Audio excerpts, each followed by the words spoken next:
We begin with a finale of our week-long series, Oil Sands at the Crossroads. This is the controversial development of Canada's oil sands and the pipeline extension that has caused bitter debate here in the United States and Canada. This is the Keystone Pipeline, and it has 4 phases.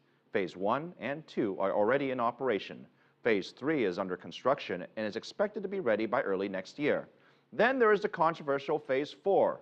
The Keystone XL is also the proposed extension connecting Alberta, Canada to Nebraska in America. That's a distance of nearly 1,900 kilometers. That phase crosses 3 states, but it's the state of Nebraska that has mounted the fiercest opposition. Jessica Stone traveled to the Great Plains of the Midwest, home to a fragile farming ecosystem.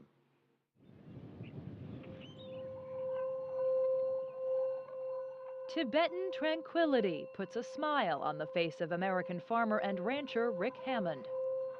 It's not the blissful Buddhist calm that I would strive for. And I was in Ecuador. And what Rick collected on his world travels as a young man wasn't just mementos, but an environmental philosophy that shapes his care of more than 2,000 acres of Nebraska farmland. So the heifers are over there, the uncalved. Rick and his family care for 250 cattle and plant corn and soybeans. It sounds like you would call yourself a conservationist. Right, and with this pipeline, I call myself an environmental activist. Rick wants to keep the North American energy company TransCanada and its proposed Keystone XL Pipeline out of Nebraska. He says his opposition grew after he sold a strip of land to the company for the first proposed pipeline route.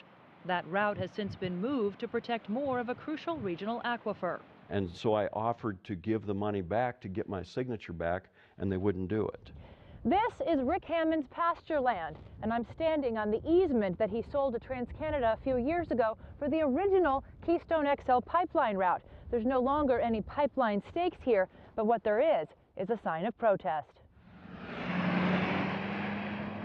You can find similar signs just 32 kilometers away, where farmland owned by Rick's 2 sisters-in-law is now in the second proposed path of the pipeline. When my niece Megan Hammond called and said, "Hey, Aunt Abby, you and Aunt Terry are on the route of the pipeline," total shock and disbelief. Abby Kleinschmidt and sister Terry Harrington worry about what a pipeline spill would do to their water supply, and believe a company based in Canada should not have the right to take land in the U.S. for a project. The family has owned this land for more than 100 years. I don't know. There's some heart connection. It goes right to the core of to your family. I mean, it's who we are. Yes. Make no mistake, this project is for human greed. What we get is all the risk. In mid-April, the family spoke out at a U.S. State Department hearing on the proposed pipeline. While the State Department is nominally in charge of making a final decision, President Barack Obama is expected to weigh in heavily on whether to allow the pipeline to be built.